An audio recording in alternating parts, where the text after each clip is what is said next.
And today's talk we're going to do so that I'm going to speak for a while, kind of during the introductory easy bit, and then Maarja will tell sort of the more theoretical semiotic concepts, and then then I may add something about other things.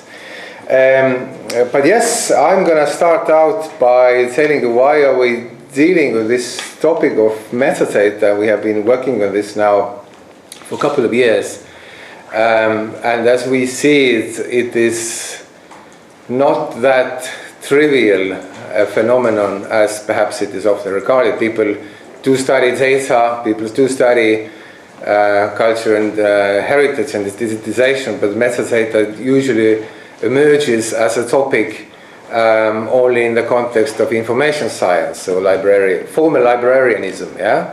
And they have their conferences from their perspectives on that topic as a kind of pragmatical how to do it better and more effectively, how to run their database and libraries better.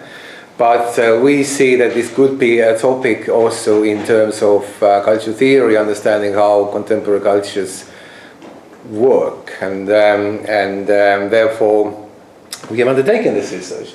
But another aspect why this is a big topic, and we are working in a film and media school effectively, so our concern is audiovisual culture, and what we see, especially in Europe, is that it's gonna get big, because what happens is that in the last few years, in Europe at least, almost all of the governments have decided to invest billions and billions of euros or other currencies into digitization of films and TV heritage. And what this means effectively is that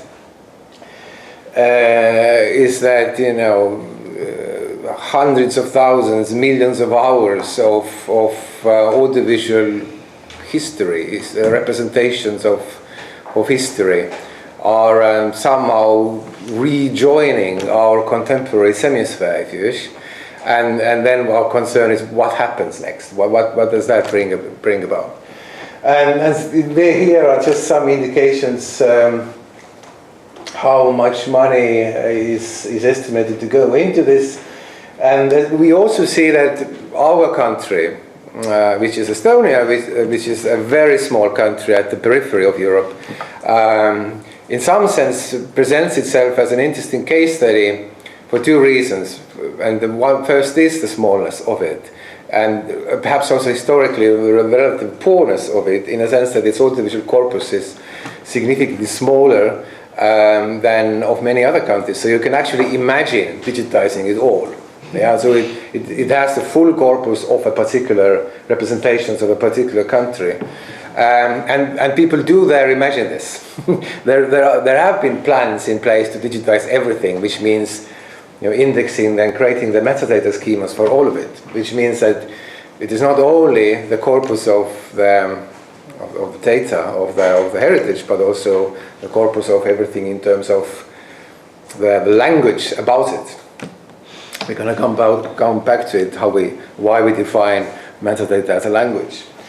And what also needs to be realized in the EU context, and perhaps also in the context of EU, how EU thinks about culture, is this, if I may, the kind of the creative industries ideology, that we are not digitizing it for the purposes of preservation, but the first ground, and when you read the EU documents and how they talk about it, they do emphasize the audiovisual heritage a lot more than all other forms of heritage, because they see that once it gets digitized, it has the significant potential for some new kinds of not only cultural dynamic but also economic dynamics. So reuses should bring about reuses by the creative industries, and they also say, quite fairly so, that this means reuses in the context of where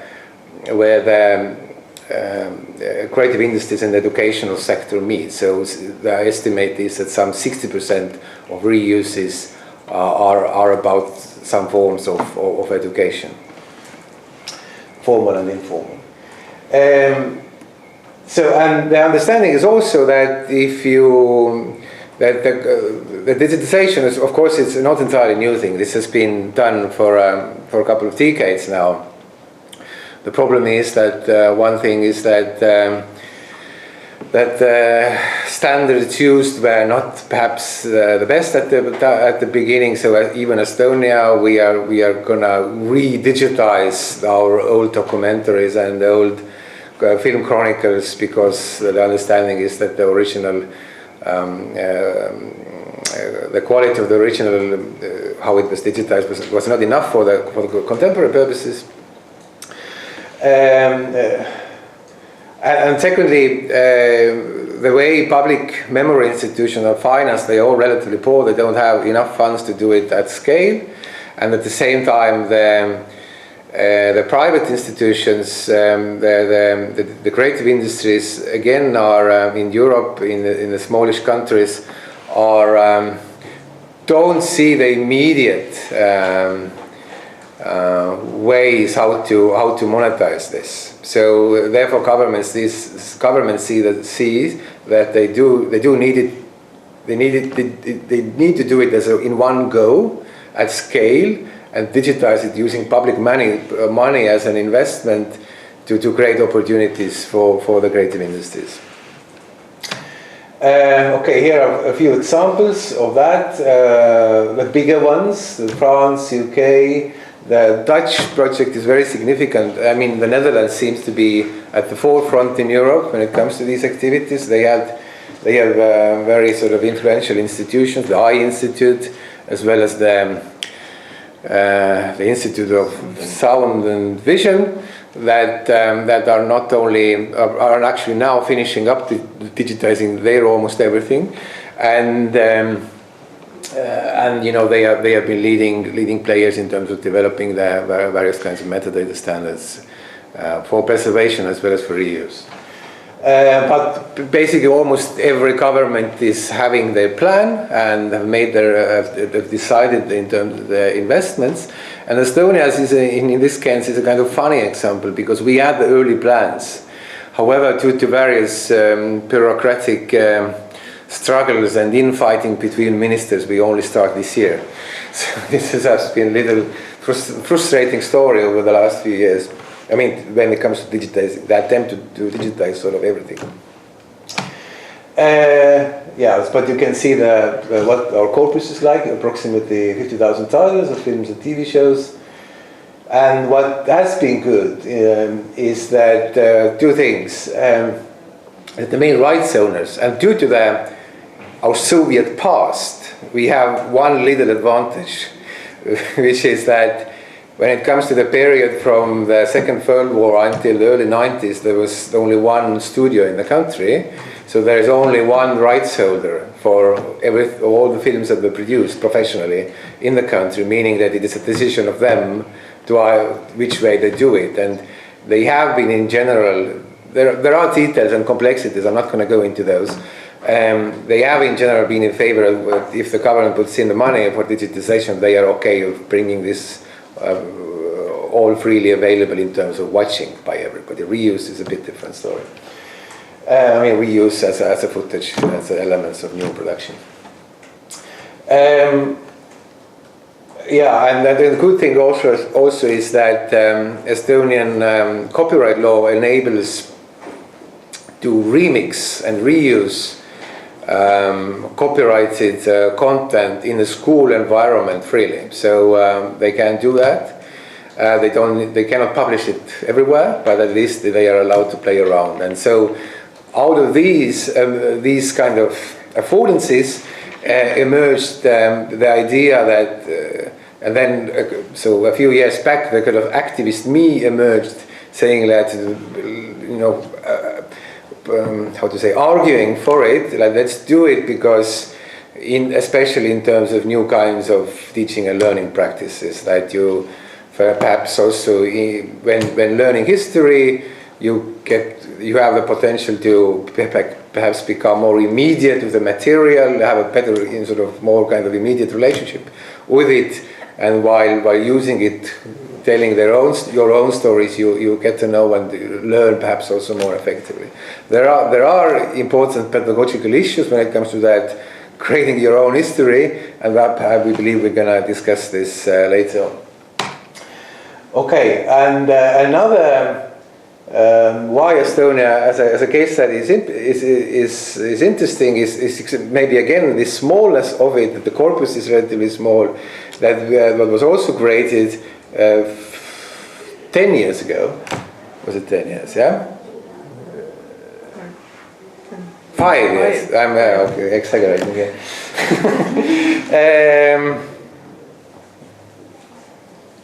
Is it 5? That's the 10. It's 10. It's 10. No, it's definitely 10. Yeah. So 10 years ago, the main stakeholders of when it comes to Estonian film heritage, so film archives, film institute, film school, and the public broadcaster who owns the rights for half of the productions, also from the Soviet era, came together, and because they saw that they didn't trust anybody, one of them, to do that kind of developing what is effectively a metadata database. They created a new institution, a new NGO that creates a kind of Estonian filmography, titled Estonian Film Database. And why is it interesting? It tries to be really elaborate in terms of describing all of the films, including the paraphernalia, and including all sorts of additional information, the reviews in newspapers, the posters, the making of photos, the scripts, everything they get their hands on. So the sort of the story of the film, or the little semiosphere of the film, can be represented. And they do create also rather elaborate meta descriptions about each film in a linked form. So we will come come back to the value of the linked form also later on today. So and all this for me emerged first as a kind of activist project. Later on, and meanwhile I ended up working for the Ministry of Culture for a while, exactly trying to make these things happen. I'm not working there anymore. But it got my kind of juices as a researcher going. So I applied for a research project, and we have been doing now this for the last 2 years. The research project with this title: Evolution of Digital Audiovisual Heritage Metadata Systems, Effects of Heritage-Based Innovation and Cultural Memory Curation by Creative Industries. So as you perhaps realize, based on the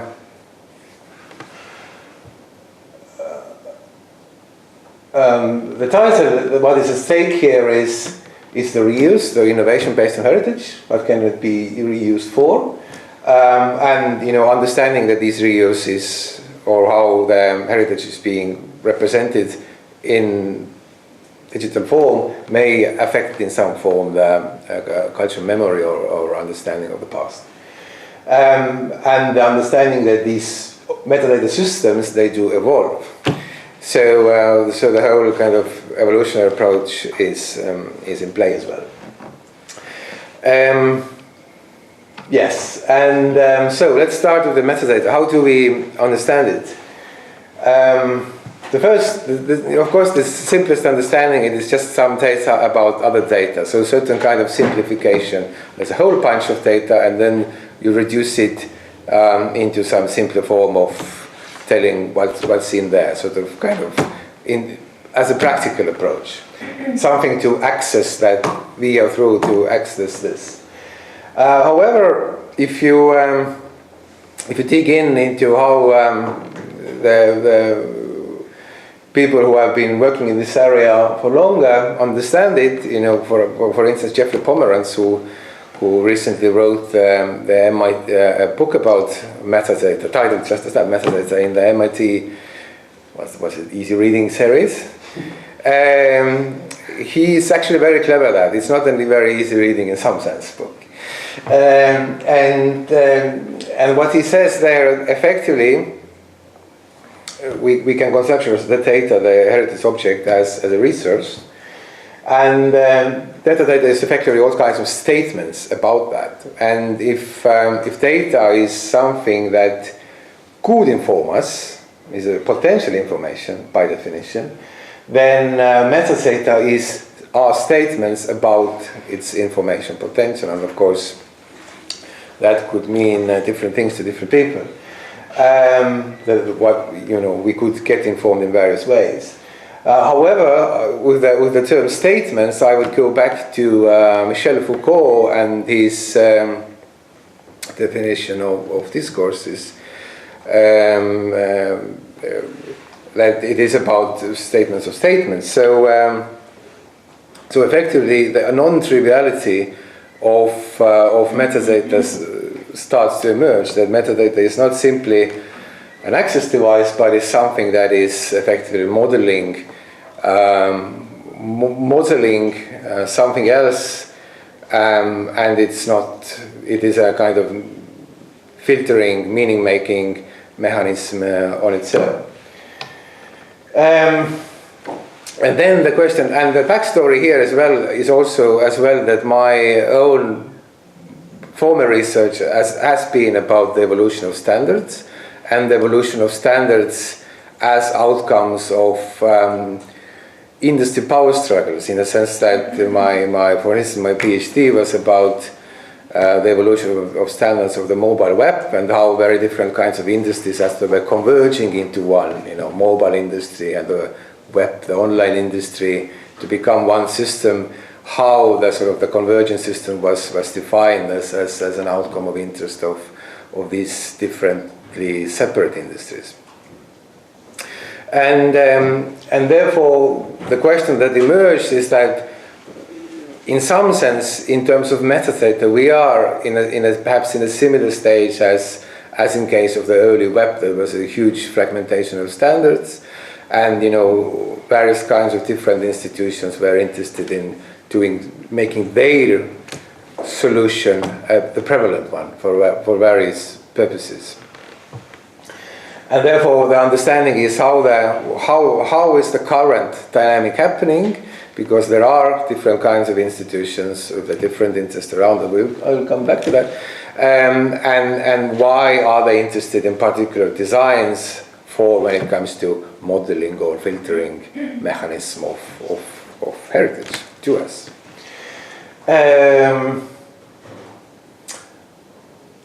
Yes, but today most of our talk will focus on the second sort of question that we have for this research project, which is about how the metadata is doing that modeling or mediation or filtering work.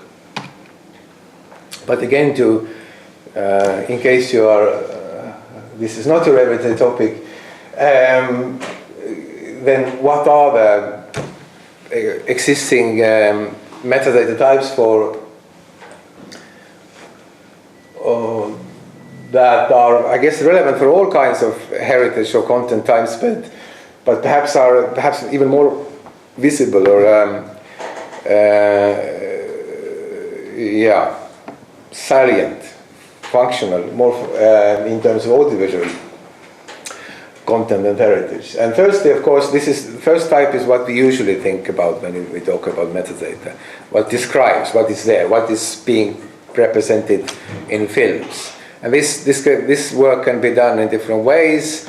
Can be do shot-based, can be do the whole entity-based, what the film is about, short descriptions. There are different ways to do it. In Estonia, there are a whole bunch of retired people who got their second job as, to do the indexing. They watch the films and then they describe what's there.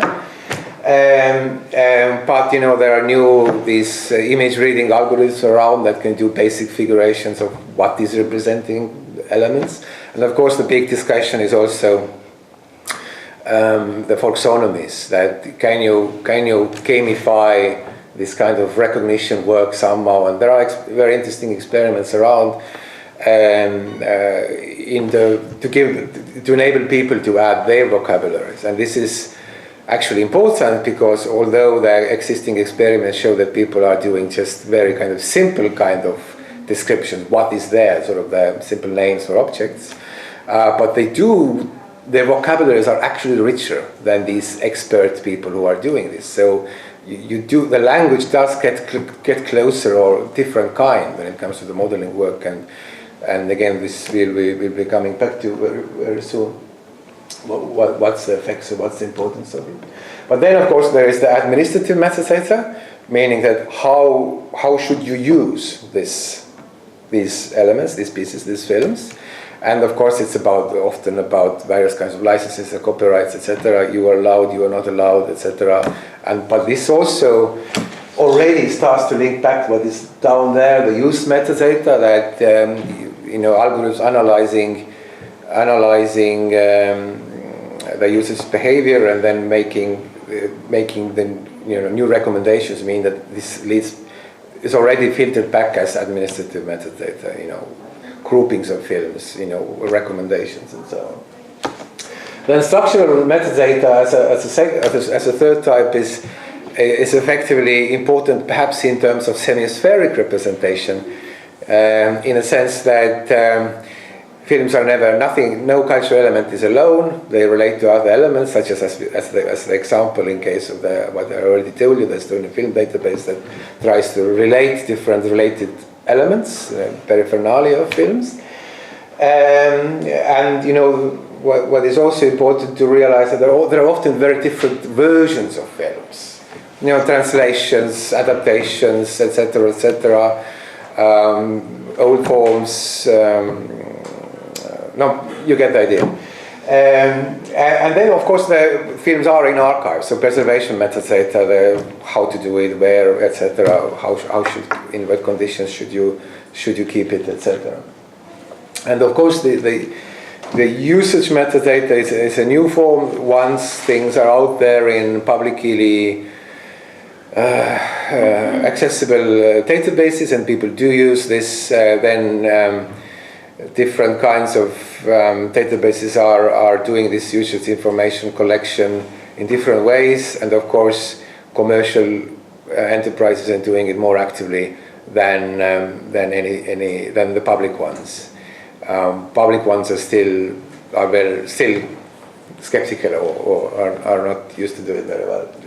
The context is that I'm not going to tell you too much about it, but I'm actually these days what I'm doing is flying around Europe doing interviews in different kinds of memory institutions and broadcasting institutions in terms of what do they do, in terms of understanding these power struggles and who works with whom and who talks to whom, in terms of to understand where are the standards and solutions coming from. But this is ongoing work. We don't have conclusions about this yet.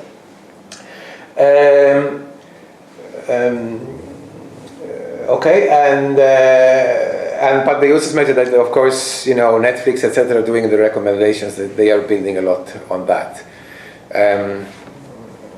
Yes. And I already mentioned that there are actually a lot of standards around, and this comes from, of course, from the different kinds of institutional interests. So librarians are effectively, or archivists, are effectively interested in just interoperability, so that they can move data from one database to another and talk to each other. And everything needs to be super standardized, therefore things can work for them in terms of their management processes. And of course, broadcasters and producers of various kinds are in the first place interested in the IPR management and usage management. So administrative metadata. Then increasingly important when it comes to representing stuff in the web is WWC, the World Wide Web Consortium, and their attempts to again, this is something I hope to come back to move towards the so-called semantic web, the Web 3.0, and this means that every element in the web needs to have, needs to be connected to each other, but there needs to be semantics explaining the context of every element in the web. And this means that to make this happen, again, this needs to be, the standard needs to prevail. Otherwise, it cannot work. Of course, and educators, again, this is I do have an anecdote. As I've been saying, in case of Estonian Film Database, as well as the Estonian Public Broadcasting Archive, we have been trying to make the case for the Ministry of Culture, saying that, okay, we are doing the indexing, the metadata work now. So if you want stuff to be relevant to your curricula, it is now time to, put out a little money so that we can integrate your curriculum-related terms, vocabularies, to how films are being described. But we have failed in that convincing work.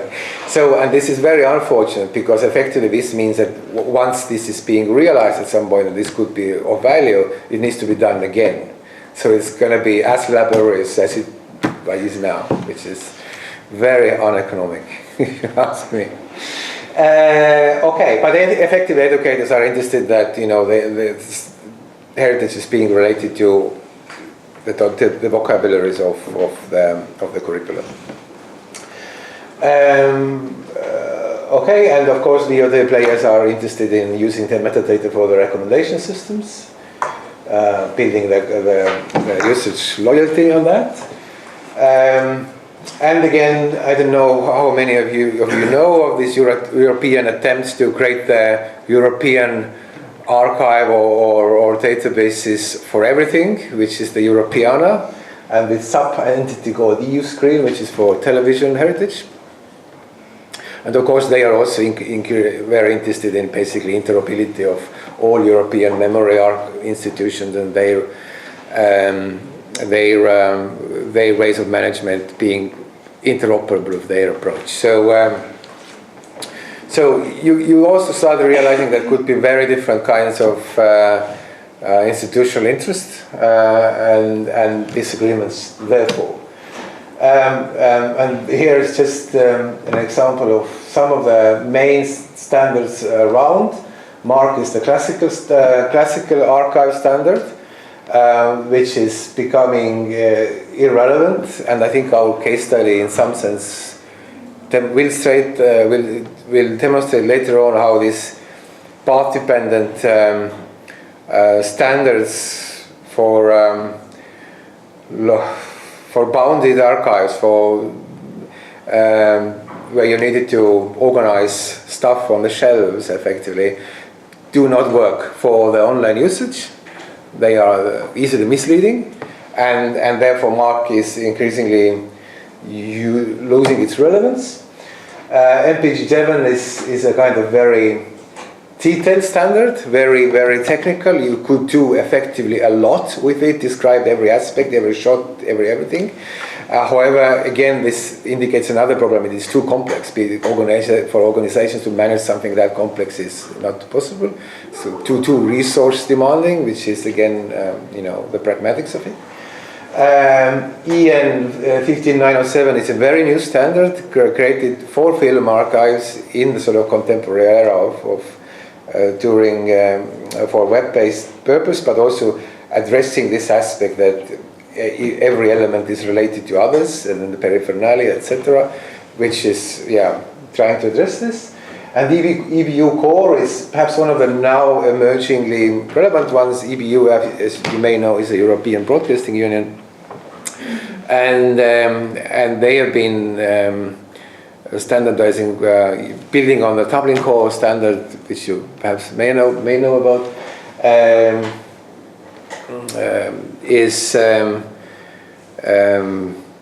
Basically, I'm going into too many details, but Schema.org is another linked data standard created by and pushed for by various kinds of search engines such as Google, etc., to give context so that their search engines would find things better in the internet. And there are of course the variety of in-house standards such as the Netflix is having and such as the Estonian Film Database is having. However, the difference is Netflix doesn't want to share their data, while Estonian film database is effectively ready for that, and they are sharing stuff with us. Okay, and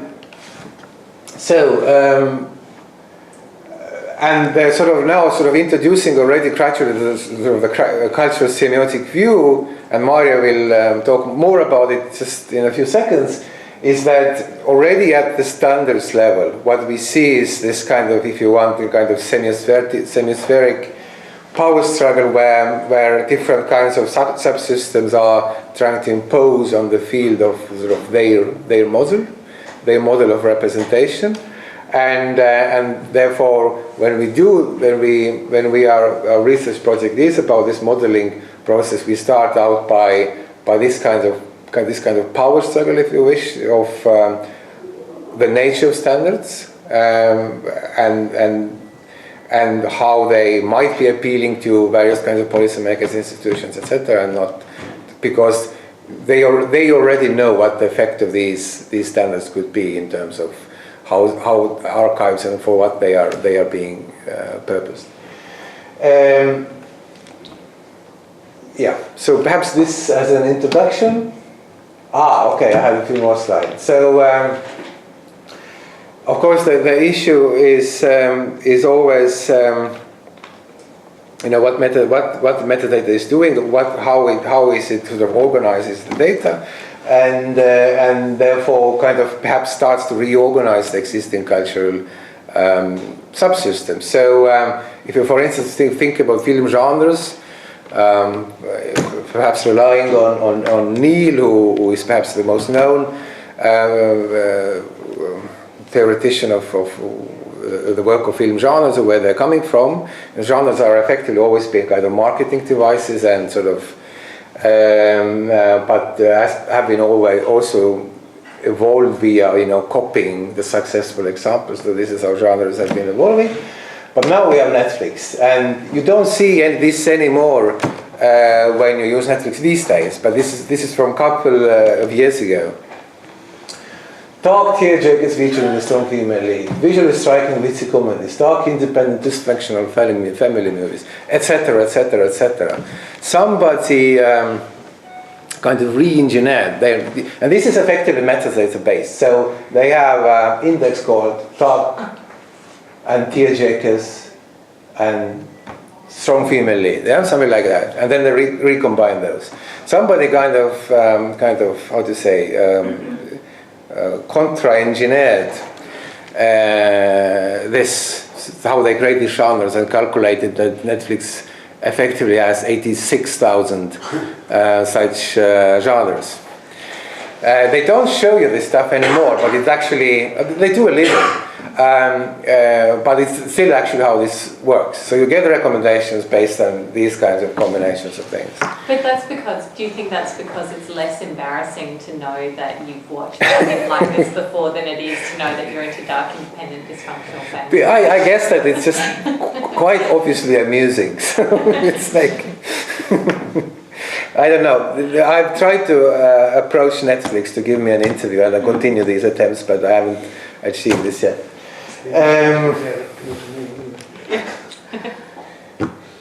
But the point is that effectively the old genre system, if this is a prevalent form of consumption, and increasingly perhaps the argument is that it is,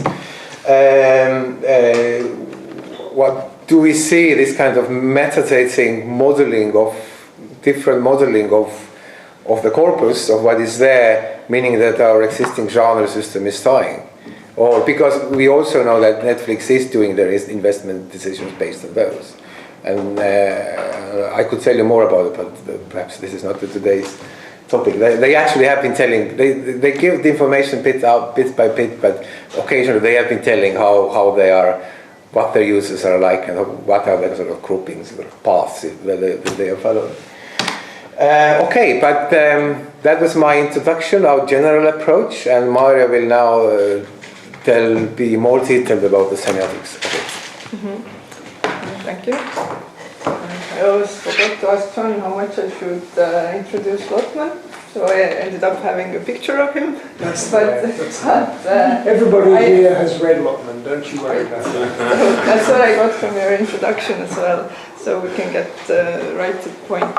So in Lotman's and Tartu Moscow School's framework, metadata, or the structure and vocabulary, are a language, regarded as a language, which is in principle a synonym of any science system which uses science to establish communication or to facilitate communication.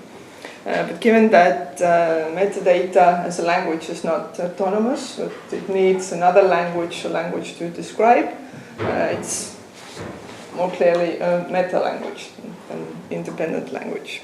And in one of his earlier works, The Structure of the Artistic Text, Ojamaa also stresses that the modeling influence of the meta-language on its object is inevitable. And as it's indeed the modeling effect that we are interested in, we'd bring in two more, or a dual set of two more notions. More clearly, it's modeling system and the secondary modeling system. So it was for political reasons, of course, that Lotman and his colleagues couldn't use the notion of science system or semiotic system, because semiotics was obviously forbidden during the Soviet times, but what they could use was the meta-language of cybernetics.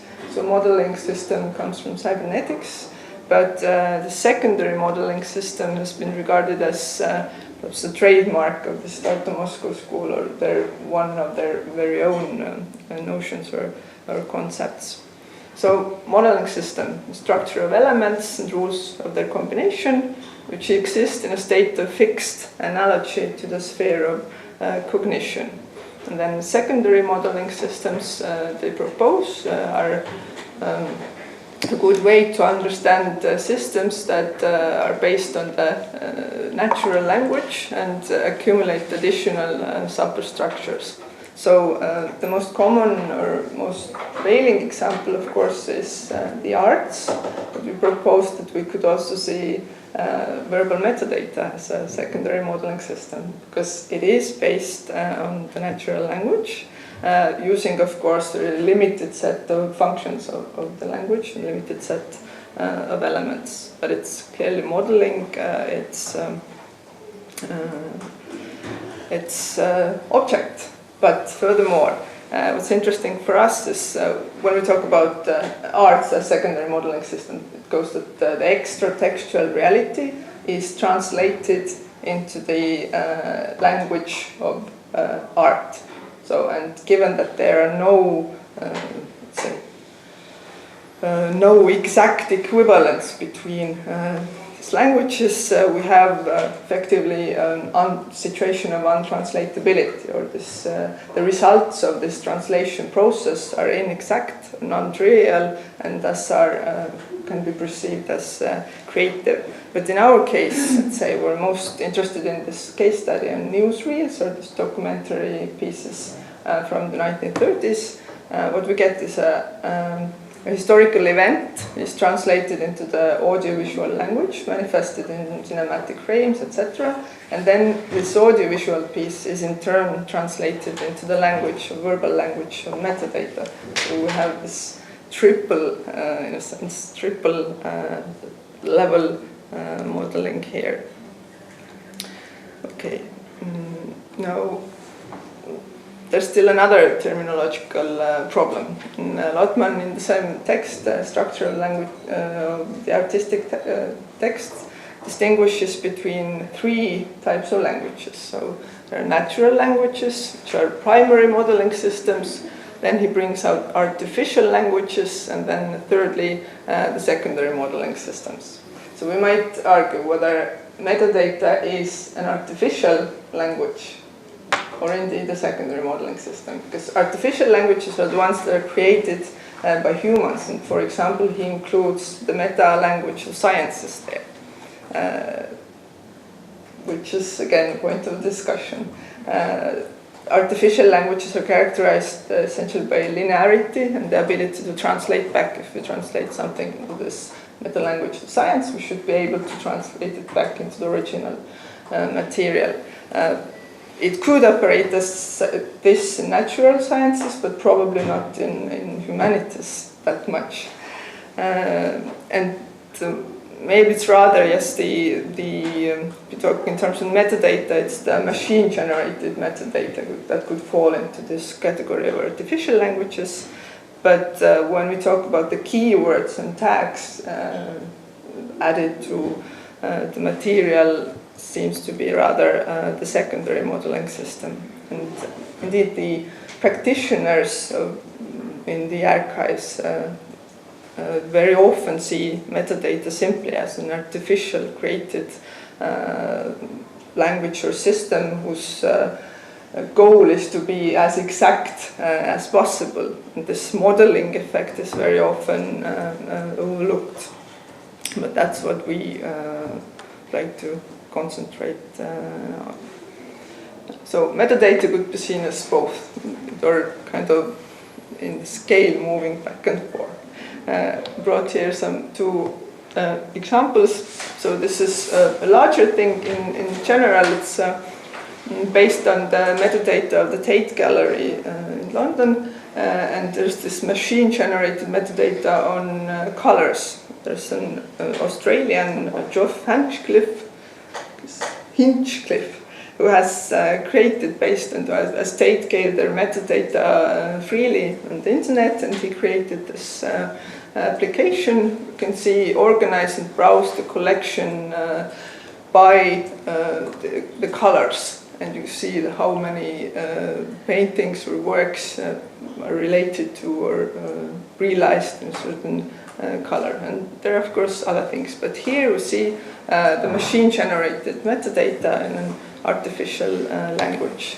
But when we get here, for example, is this German Museum of Art, the Staden Museum, where you have, for example, a painting by Henri Matisse, and we have here keywords attributed to this painting in order to bring to the picture also associated works. So, and some of the keywords there are, for example, cold, another one is cold, warm, contrast, dynamics, room, summer, etc. So some of them are added by professionals, others by users of this database. And here, the link between the works and the metadata, the interrelation is clearly something totally different compared to what machines are creating.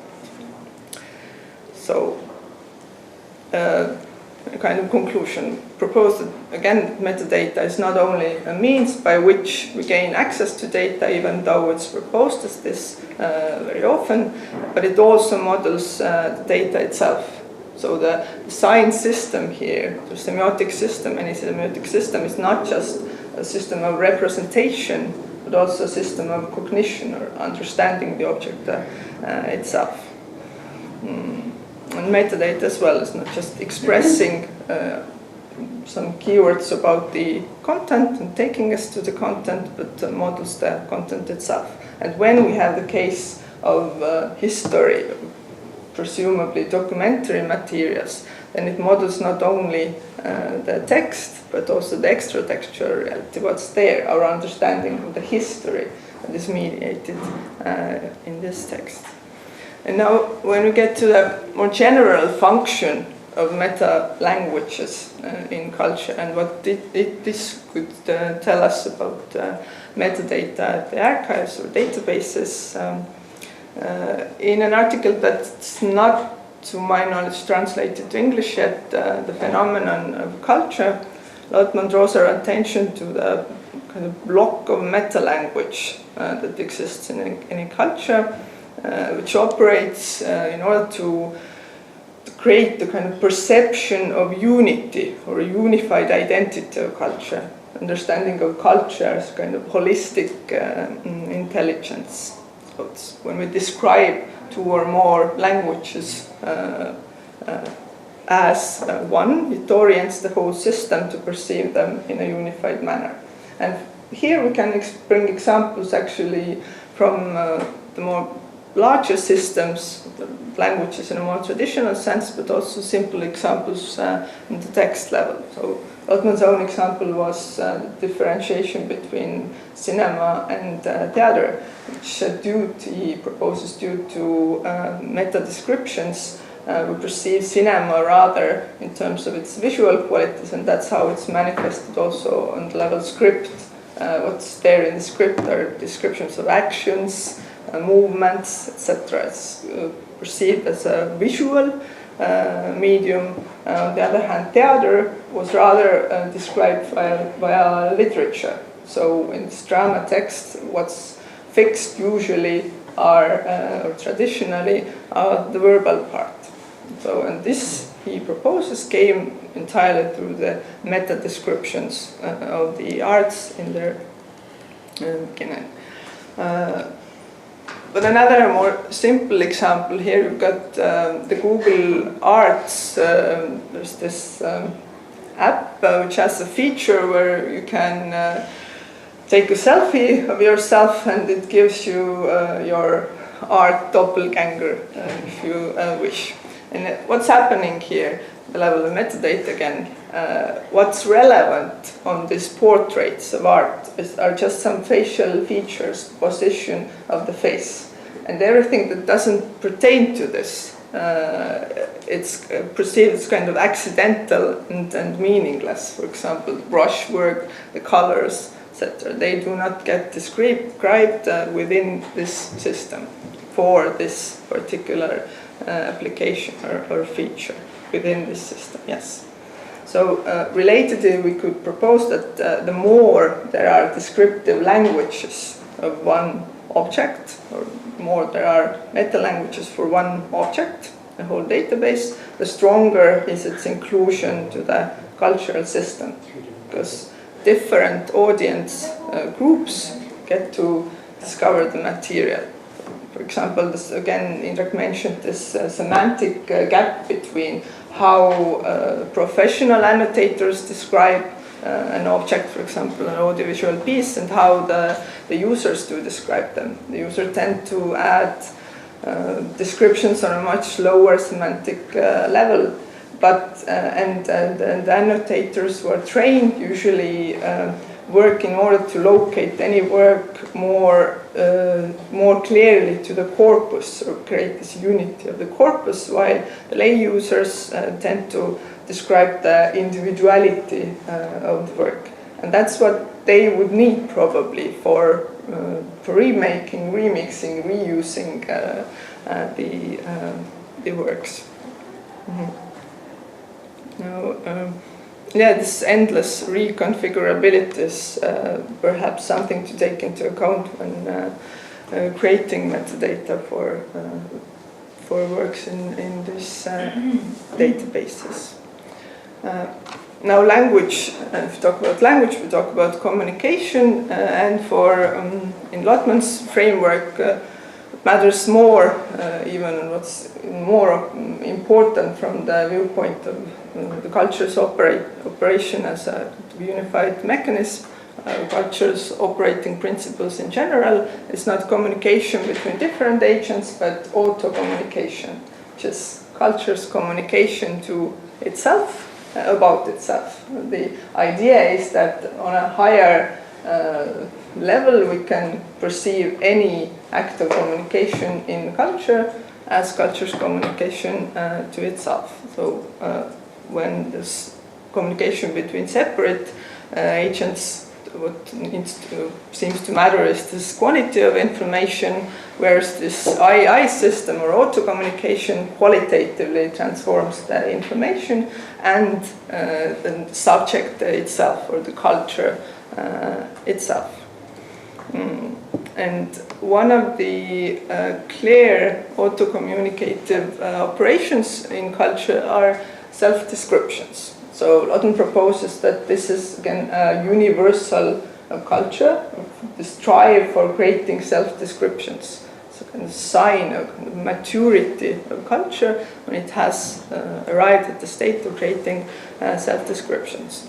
Again, a term that has been borrowed from cybernetics, it's also the central for understanding this mechanisms of cultural evolution, because it's kind of active dialogue between this ideal unity established on the level of self-descriptions versus the real dynamic, chaotic, semantic or semiotic map or semiosphere, finding this balance between the static effect, slowing down effect of the self-descriptions and what's happening in culture action.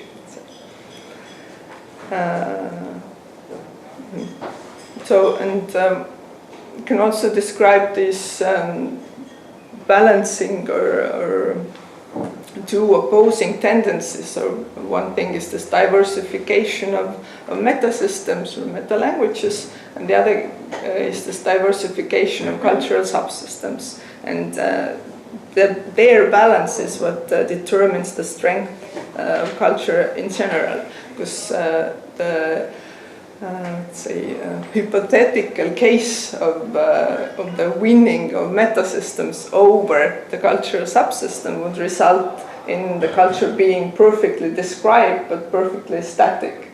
But on the other hand, when the cultural subsystems supposedly win over and it's not possible, there are no languages for describing the culture as a kind of unity, then it would result in a schizophrenia, as they say, of culture, this decomposition of cultural unity and cultural identity.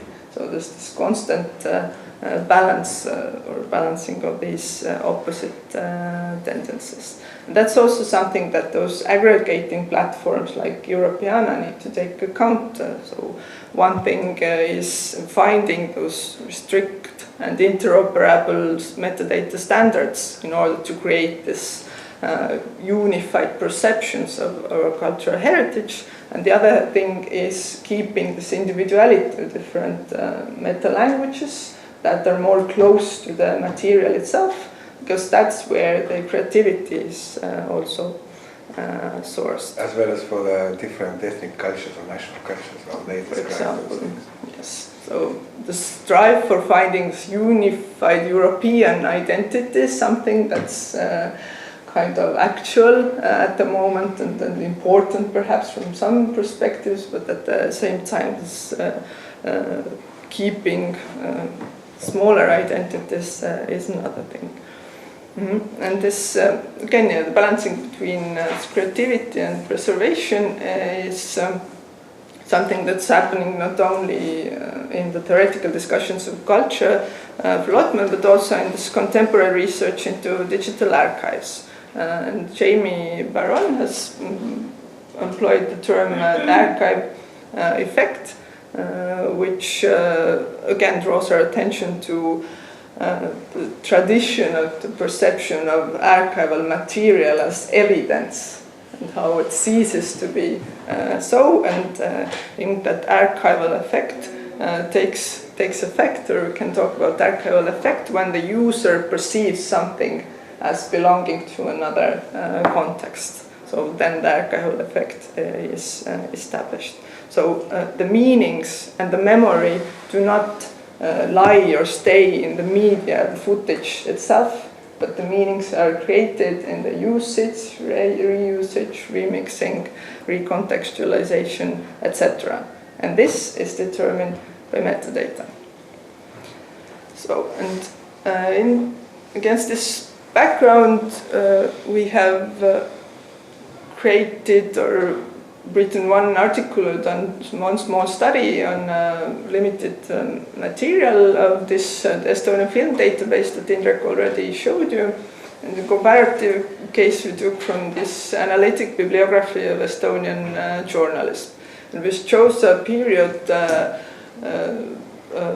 1935 to 1939, right before the Second World War, and comparing on the one hand newsreels, and the other hand articles from a newspaper in Postimees, the same period. So you see that the quality of the material is quite different. So it's quantity, yes. quantity of the material is quite different. Postimees was a re-established newspaper already by that time. It's the biggest one in Estonia, located in the southern part, and the second largest town, Tartu. Whereas newsreels, there was actually this cinema law that constituted that before every screening of those fiction films, there had to be one newsreel, which resulted in this growth, exponential growth of production. But still, of course, the numbers are much smaller. And you see, we looked at the material itself and then the keywords for describing them on these databases. And here you have the, let's say, clouds or keyword clouds for both of the corpuses. So, and as I said, this Estonian film database is modally very rich, and it's kind of oriented towards the general user, or very broad set of users.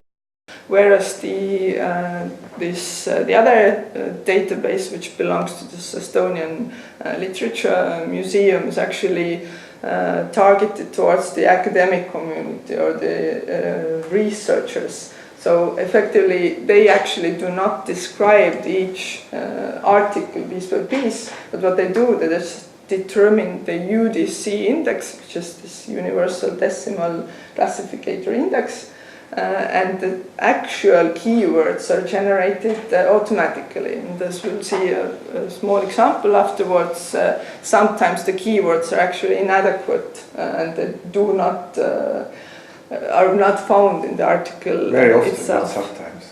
Even very often, yeah, this inadequacy is there in place. But this is also, let's say, a characteristic number that over 71% of the keywords appear only once in this film database, which again shows that the creation of a unified corpus is there much less, and each film is like an individual piece, whereas in this BBS or the other database, this number is 43, so much smaller. But when we take a look perhaps on this most recurring keywords, then from in this film database, the top keywords pertain to the decades. So there's the separate, the decade and the exact years, a separate category for describing them, which is also can be seen as a kind of try to model the user interest towards this, what the decade might have looked like in the 30s. So, for example, several things do not, like fashion, the way streets look, do not change every year. So we can see a film or a newsreel from 37, 39 as kind of representation of the 30s, decade of the 30s. So as these were just on the right top and very much overrepresented compared to everything else, these have been removed from the picture. But yeah, the temporal layer dominated the film archive, whereas it was the spatial aspect that dominated the newspapers, because they are so clearly part of their day, their contemporaneity, don't lend themselves easily for representing larger periods, right? Just what they seek to do, as we know, is just mediate the newest developments, and that's why also the local municipal administration was the almost most often represented keyword with the sub-keywords. And it's also seen to model this interest tied to places. So you can search for your own town or your own village, usually towns from the Tartu as the most represented, and growingly to the smaller ones that's there too. And it also influenced this search and interest tied to places which the British Film Institute has put to use with very good results. People are very interested in what has been happened in their home places or in certain places that are important to them. So whereas in the film database the places tend to be much more specific. You don't name Tallinn, even though, which is the capital, even though actually most of the newsreels take place in Tallinn. But this is kind of seen perhaps as something not worthy of mentioning. What is mentioned are this harbour, railway station, these types of things. But the Tallinn itself is kind of like by default. Too general environments. Too general environment to name. Whereas Tartu, the second largest town, is already something to bring it out. But that's also really like, given that the annotators are located in Tallinn, Tartu was already something not so familiar to them, which shows how occasional or accidental these descriptions actually may be.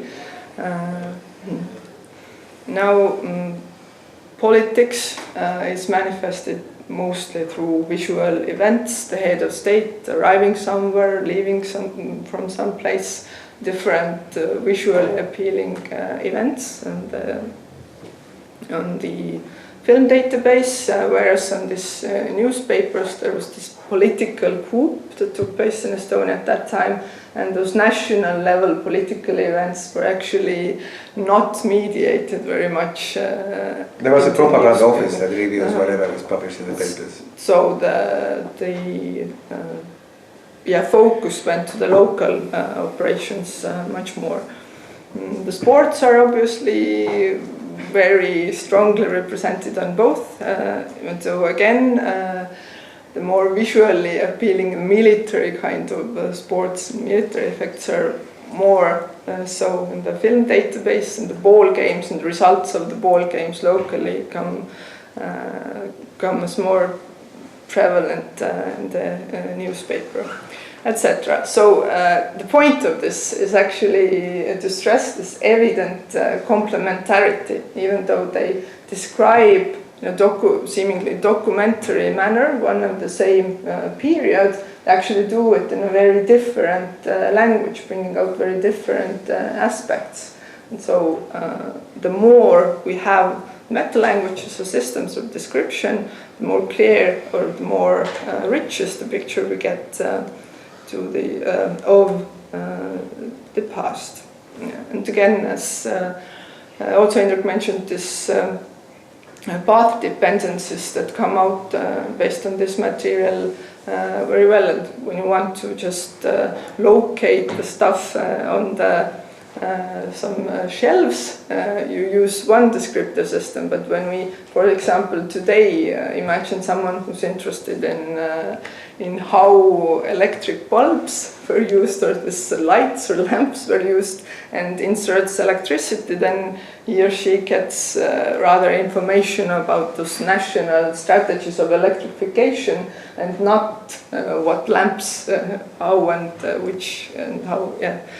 Information about individual objects, because there's this UDC, the subcategories are always united. And very briefly, three examples also from representations of one and the same historical event, the two databases. This is a newsreel representing President Konstantin Päts signing the new constitution, where we see that the film database there are much more people mentioned also on the metadata's profile, because very often it occasionally happens that someone gets to be in the picture and gets to be mentioned on the database, and there's also a couple of people whose name I've already forgotten because they're not known today, but they appear to be very prominent in the database, and as if very prominent figures of the history as well get to be perceived as that.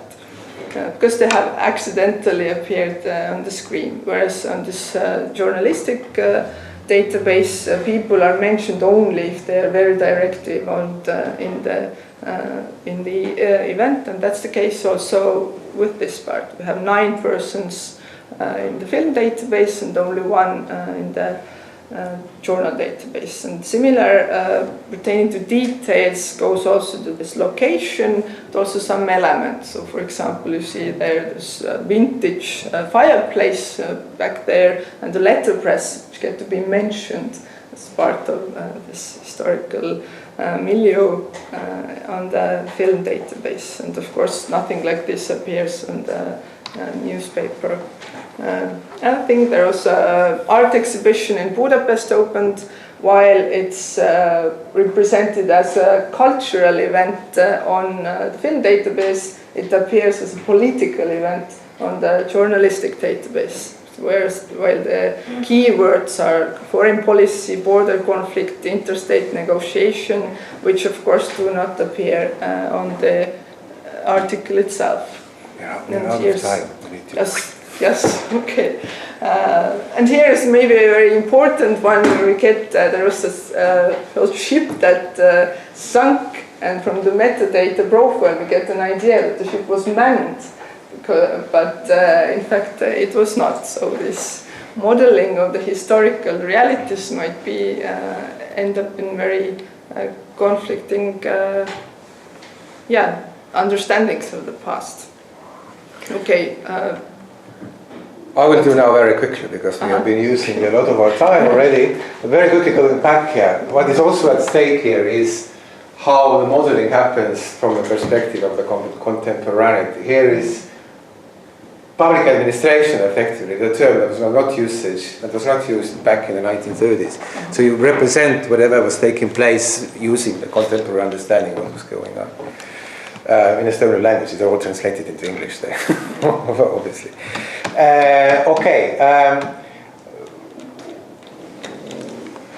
Very quickly about something else. So, as I mentioned, these perhaps more static metadata schemas are one by one. So the leading memory organizations in Europe are trying to adopt the so-called linked data or open linked data models, metadata models. And what is at stake here is, on the one hand, it is dynamically changing. So this is how it would work in terms of W3C. This is Mona Lisa, and this is whatever else kind of is related to that. In which museum it is, what's the title, who's the creator, and you could create a whole bunch of links about contextualizing this painting. However, here's Bob, say hello to Bob, who is characterized by, he's a person, his birthday, this and that, he's interested in Mona Lisa, and knows Alice, and knows a whole bunch of other people. So and the argument is that the context of Mona Lisa is now dynamically changing because Bobs of various kinds of whatever contextualizes Bobs comes into play. And here we have been kind of inspired by the Wolfgang Ernst, who is a media archaeologist. I don't know if you know his work, kind of introducing the concept of Time archive, how this kind of linkages within archives are starting to do the modeling work representing certain wholes within culture, and the way we see it, or what we are undertaking next, in a way, is to look at these bubbles of linkages, how things are relating to each other in terms of the semiosphere theory. And the question that we are having effectively is how this how the links between elements are representing culture in terms of are they representing it similarly to other modalities? Are they creating their own subsystems? Can we discover something that we didn't know in terms of culture's inherent interrelationships that may be there if you look at it in a different way? So yes, the research we are going to undertake in the autumn is kind of combining the method of content analysis, corpus analysis, and link analysis to see. And this is a very brief example. So here is a film that came out last year. All of this is Estonian, so sorry for that. But and here it was a good example because actually the metadata sets were relatively short compared to many other films. And here is a school called. So and here you get all the other films describing schools. And but in a similar way, you could connect it to other films via place names, via objects that are via people that are in there. And what we are interested in, can we discover these? What kind of subsystems can we discover in this way? Because how to put it? The particular metadata set for Estonian film database is often very specific. It's kind of poetic even. The guy who's created this was, in his attempt to represent really well, he has occasionally created this very peculiar kind of poetic language. I mean, this doesn't really, young lovers, in another way, those are in love. And so basically you can potentially get this very strangely mediated interrelationship between things. And just as to indicate the potential of it, here is just by not decades, but separated by decades, the word clouds for what the metadata sets are saying about the films. And in the 1950s, 60s, you see very kind of, how to put it, emphasized storylines that, what was it in English? Arrogance. Virility, vile. How to translate this? Something very bad. Laborers, Soviet, foreign intelligence, emigres, Twins. homeland, intrigues, making intrigues. So you get this, the 1950s, the Stalinist era, this enemy and us, and something is a conflict is big, yeah, and there are bad people, yeah. And then you get the 70s, who are like representation of the Second World War, Russian, German, Estonian, proletariat, Nazis. So the sort of the storylines and narratives about what happened in the Second World War and the need to represent this had already emerged in the 1970s. And here in the 90s you get death, woman, man, smoking, alien, small, naked, eccentric, etc., etc. And here you get love, fire, woman, relationships. So what we are interested in going much more detail into that interrelation between these topics in different eras and how the things are being connected. Yeah, I'm going to skip those things actually for now. This was just a couple of my provocations. But in this, I'm using this slide almost everywhere when I'm doing the promotional talks as well as the academic talks. So no matter that in the future we need to take this, the modeling effect of the metadata more seriously than we perhaps have up until now.